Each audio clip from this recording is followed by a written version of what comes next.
costs absolutely nothing. I mean, zero. Well, on that note, I welcome you to Opportunity Radio TV on TV West.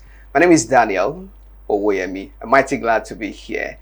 On this episode, we're unpacking how ordinary Nigerians are taking advantage of opportunities out there. Opportunity Radio TV will connect you to life-changing opportunities.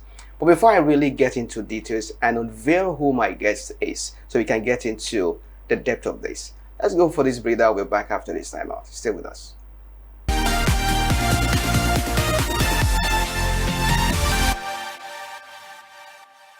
All right, welcome back. You're still on to TV West, and this is Opportunity Radio TV. Before we went on that break, I told you we're going to be unpacking how Nigerians go into full scholarship. What are the opportunities available for them? And I'm being joined this moment by an amazing one who is going to be helping us to unpack this. Good morning, Mrs. Olajumoke Makonyola, representing Study Across Globe. Good morning, sir. Glad to have you on Opportunity Radio TV. Same here, sir. So let's look at this. Opportunities for Nigerians abound, but not many people are looking at full scholarship. So you want to ask, many Nigerians believe that this is actually impossible. Is it true to have full scholarship, at zero cost? Yes, it is. It's very much possible. In sense that we have some partners of body that actually help students or as a nation to actually make the whole study easy. If at all you don't have the financial means, you don't have, but so far you are very intellectually sound, you have much opportunity there, because those people actually look at some categories of things to work with before issuing out a scholarship. And we have a scholarship body that actually help students per se to make it very much easier to achieve your dream in other countries. So is there anything as full scholarship? Yes. So, but some you hear scholarship and they don't give you full. Is this still scholarship? Yes, it's still scholarship. What do you call that? Partial scholarship, and we have full scholarship. Okay, so who pays for this scholarship? You go to school, you don't pay anything. Who pays for that? They say there's nothing free anywhere, even in Freetown. So how come there are towns something is free? Who pays? Okay, so we have some bodies that actually helps. They take care of that. That's the government part of the whole scholarship. Bodies of NNPC, Chevrons. We have other people that actually helps with the whole full scholarship part. We have the Irish government that actually, help students with the whole full scholarship funded. So you want to ask which countries offer the best of the scholarship? We have scholarship in Nigeria, but which countries globally offer this scholarship? Like I said, Irish government actually offers full scholarship. We also have Chevron that helps students to, so far you are willing, like I said earlier, so far you are willing to take hold this whole process. So we have people that are willing to do everything like that. And the bodies of Chevron, NNPC, Irish, and some of the schools in UK so actually give tuition deposit scholarship. That is it. Okay, now let's try to get into details now. Okay. So when you talk about scholarship, like when do applications really begin? This is July now. Yeah, this is July. As application started, or which period? Is it summer, winter? Which period? Okay, so the major process for intake is September. That's the major. We have June. We have January. Some schools have May, June, and majorly September. But the major one is September, that we have mass people going to study. So for majorly, the scholarship part is going to be for September intake. Okay, you want to share with us maybe names of some of those scholarships that will be available in September? Okay, so for the scholarships that's going to be available in September, we have the, the Chevron, we have the NNPC, we have this Irish government too. Okay. They also give full scholarship to students that are willing. So interested people should start looking out for September. They should start looking out for September to apply. So they will definitely apply before September because they are working towards September intake. So we're looking at the likes of May, April. So the scholarship should be ahead of the September intake. So when you say scholarship, what are the reviewers? What are they looking out for? Because we're still going to be looking at details, but like just mention one or two things that they are looking out for. Okay. Thousands of people are applying from different parts of the world. So when we are talking about full scholarship, we're talking about how responsible is the person going to be to handle the whole process. Because they are doing the person a big favor, huge favor. You have the willingness to actually study, but the means are not there. You understand? So this body is actually, they are looking forward to someone that is intellectually sound, someone who is very, very brilliant. You understand? Whereby your financial status is actually low. I mean, you cannot give funded scholarship to someone that has it. But talk to the me. value is not going to be there. Why do some people? I just want to put myself in the shoes of someone who is watching and is wondering, oh, I've applied several times. So what made people? I mean, what makes people get rejected? Why are some people rejected? Okay, so like you said, there are thousands of people that are going to apply, different qualification, different things they've actually put in it. So they look into few things. How responsible is this person? I mean, we attended universities. Are you committed? Do you have maybe a particular club you join or something that makes you responsible? Do you do community service? So even activities such as extracurricular it's actually, yes, it's a factor. But for someone who did all of these things, I mean, submitted the CVs, the personal statements, and they still got a no, what could be that thing that they may not pay attention to that may be getting them disqualified? Like I actually said earlier, we have 1001 different qualifications, different. So there will be a particular thing these people are looking into. Like I said, extracurricular activities, intellectually sound, and if the person does not have the means but is willing to learn. Fantastic. So does it matter whether you graduate with 2-2? Can you still get scholarship? Okay, so most of the scholarships they do with 2-1. 2-1. Yes, okay. That's what I'm saying. You have to be I'm not saying 2-2 is actually not good or third class. No, I'm saying that we have thousands of people doing into this. We have thousands of applicants. So we have first class, we have 2-1, we have 2-2. So definitely they want to pick out the outstanding ones. I'm not saying 2-2 is not outstanding. I'm not saying third class. But with the whole competition thing, I feel from first class to 1. And we have that of, what's it called, third class, second class, lower, that can also apply to. That's the partial scholarship with the school. So most of the schools actually help international students, to reduce the tuition. Let's assume you have a particular tuition fee of maybe 21,000 and you're giving a discount of 5,005 or probably 7,000. It's something. You understand? But we're looking at full funded scholarship, whereby you don't need to pay tuition fee, you don't need to do living expense, your health fee, everything is going to be taken care of. So I mean, it's a word of competition. Well, you have been in this terrain for quite a number of years. That's your brand. So you'd like to share with us, have you seen anyone who has gone through this, or have you seen anyone through the process of application for full scholarship and the person came out with yes? Have you seen such a yes Oh, tell us about okay, so in my agency, that was last year September, Study Across Globe, we have one of our students that applied to University of Austin, located in Birmingham City. So we have that person last year September. The person actually got full funded scholarship from the university. 100%. Yes, 100%. And you took the person through the whole application We actually took the person through the whole application process and everything. So we have thousands of people that actually applied. Can you let us into something spectacular that you do when applying that? Of course, I mean, for that person now that made the person get a yes. I mean, something spectacular. Okay, so the person applied very early. Early application, right? Yes, it matters a lot. Matters a lot. Yes, person applied very early, and the person actually put the whole process, did the CV, did everything, the extracurricular, whatever she was doing, into the community service she was doing, and then she actually attached everything. So it's not like proofs, right? Yes, it's not like she lied or anything. Everything was genuine, and she had a good result.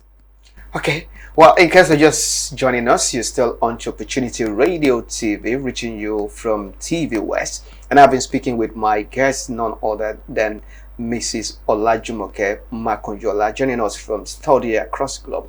We'll go for a break now, and when we return, the team may get bigger than this. Do not be surprised. We're just unpacking opportunities, particularly as Nigerians leave this money on table, full scholarship for study abroad. We'll be back after this time out.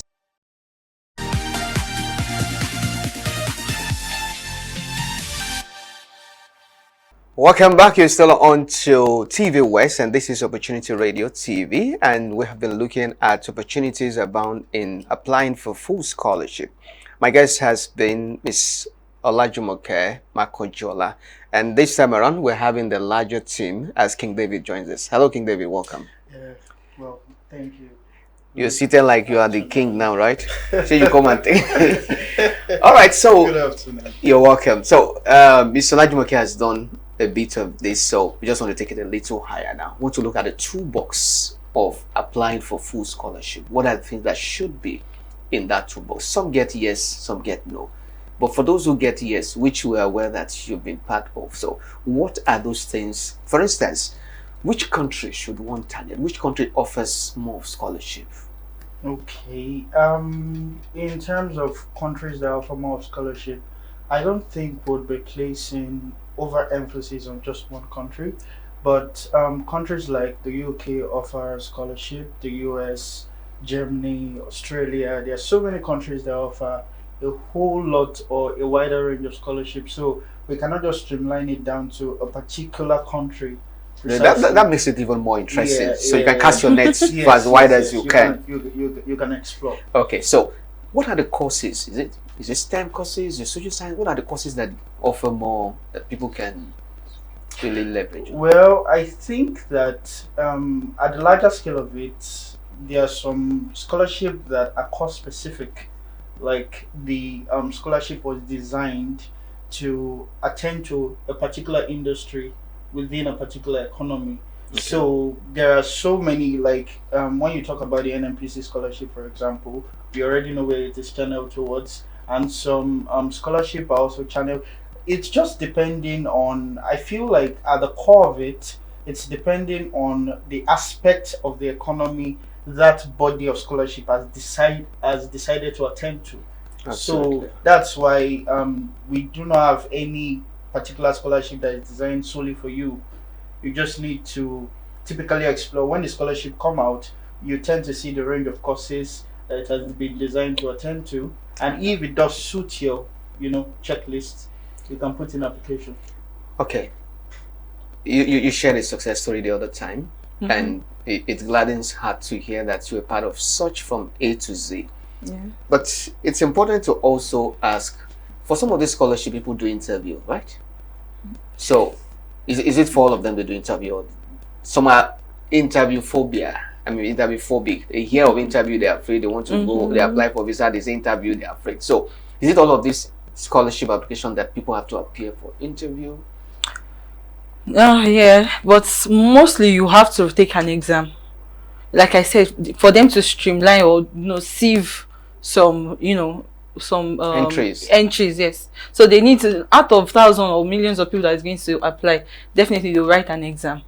So after the exam, some people will pass, and it's beyond whatever you've budgeted for. So I feel your interview is going to sieve some other people. Yes. So I'll come back to you, King David. Like when you do your CV now, let's look at the toolbox. I want us to unpack the toolbox now. Your CV, what should your CV look like when you're applying for? For sponsorship, for scholarship. What should your CV look like? Okay, for the CV is meant to be a document that exposes intricate details about you, starting from who you are, a detailed assessment of who you are, what you believe in, your values, and what you stand for. Then after that, they want to see your educational qualifications. They want to see the level you've gotten to academically. Of course, you need to also be detailed in your CV, because you're applying for a scholarship, you're in competition against so many people, probably in competition against the world. So you would want to place yourself at the core of it is the fact that we tailor our CVs to suit the opportunities we want to apply for. So you need to tailor your CV to suit the opportunity you're planning to apply for. So you would want to place in academic qualifications that are typically relevant to that opportunity. And after that, there is also the experience range. There are some scholarship programs and there are some courses that does require you to have particular real life experiences in some particular field, and you would need to, of course, highlight that significantly with details on your achievement within those roles as at when you help them. So tailoring your CV to suit what you have applied for places you at a better advantage to getting the scholarship, because what they want to see more is they want to see details, very very strong details about you as a person. Okay, now CV is just one out of many things that should be in that toolbox for application. So what are those other things? Like, I want to apply for full scholarship now. What are the things that the document, the credentials, the things that Okay, just like you said, the CV is just one out of many. There is the academic certifications, your transcript, the WAEC, and some other academic qualifications you would want to add up to it. There is the personal statement. What is that personal statement? It's like there is your personal statement. What is personal statement?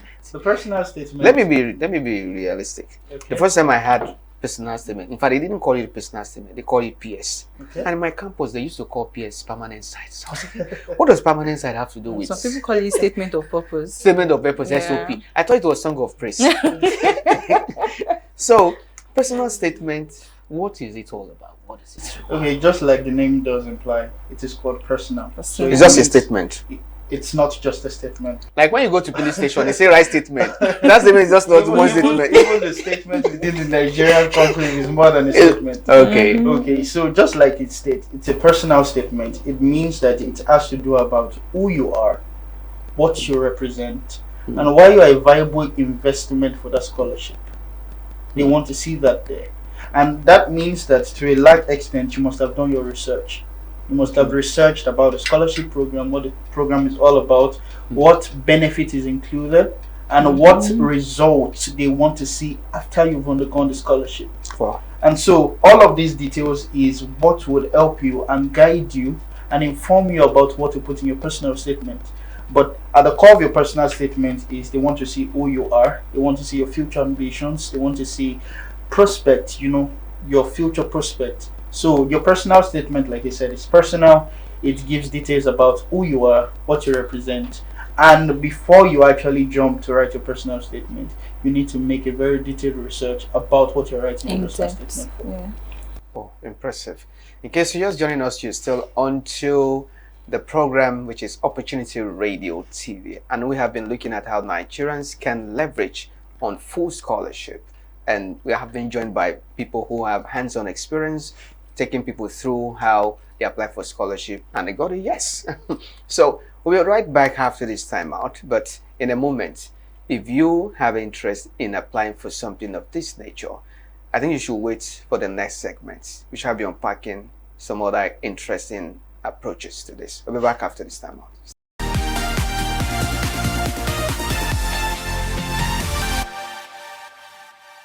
All right, welcome back. You're still on to Opportunity Radio TV, reaching you live and direct, reaching you from TV West. So I'm being joined, as usual, by the representatives from Study Across Globe, Mrs. Olajumoke Makonjola and King David. So just some rapid questions that I'm just going to be asking you. Number one is, the biggest mistake Nigeria makes is what on full scholarship application? With you, Mr. Olajumoke, the biggest mistake Nigeria makes? The biggest mistake Nigeria makes when it comes to full scholarship is the fact that I feel they've actually, you don't know what, they know what they want, but they actually don't know what it all entails. They don't know the documents you get. So okay, that's the biggest mistake they make when it comes to scholarship application. The non-awareness, they are not aware of what the scholarship entails is all about. You just hear scholarship like. Okay, I'll come to King David. If I had 200,000, can that take me to putting things together to apply for full scholarship as a Nigerian? Well, I would say no. And the reason why I would say no is because scholarship are different from each other. There is need-based scholarship and there is merit-based scholarship. They are different from each other. The needs-based scholarship requires quite some, and even before we even dive into the difference between this okay, he said no. I just want to get a yes or no. Okay. No. Okay, I'll come to me. So okay, the easiest country to target is what? The easiest country to target based on scholarship, right? Yes. Okay, like David has said earlier, we have different countries. So there's no easiest country. There's, like everything, you have your merit, you have your dismerit. So we have some factors to put into it. So it does not exist. There's no easiest country. We have. I will not. Don't put me on that spot, please. What I'm saying is, we have some conditions that actually merit it. So I will not want us to use easiest. Okay. So it's just. Okay, since there is no easiest, the hardest country to target is which? King David. The hardest countries to target. Based on scholarship. Yes. I don't think there is an hard Another. country to target. I just feel like you need to have a merit. Okay. So what should applicants stop doing and what should applicants start doing? What should applicants start doing? They should connect to the right source when it comes to the scholarship base. So what should applicants stop doing? They should stop just dreaming and start putting together the right documents necessary for the applications. All right, I think on that note, we have been able to touch on vital areas of what it requires for you to apply for full scholarship. I've been joined by very amazing people from Study Across Globe. That is Mrs. Olajumoke Makonyola. Thank you so much for coming to Opportunity Radio TV. I hope next time we'll invite you. You'll be more than willing to join us. And also by King David, the IT of Study Across Globe. Thank you so much for coming to Opportunity Radio TV. Until next edition of Opportunity Radio TV, I remain yours sincerely, Daniel Oweyemi. Ensure that when you see opportunities, you grab it not only with one hand, with two hands. Because the major difference between the rich and the poor is just about opportunities that they hear of and they take advantage of timely. Thank you so much, executive producer and everyone behind the camera. And we hope that next time you will join us. Thank you and keep watching TV West. Have a great day. Bye.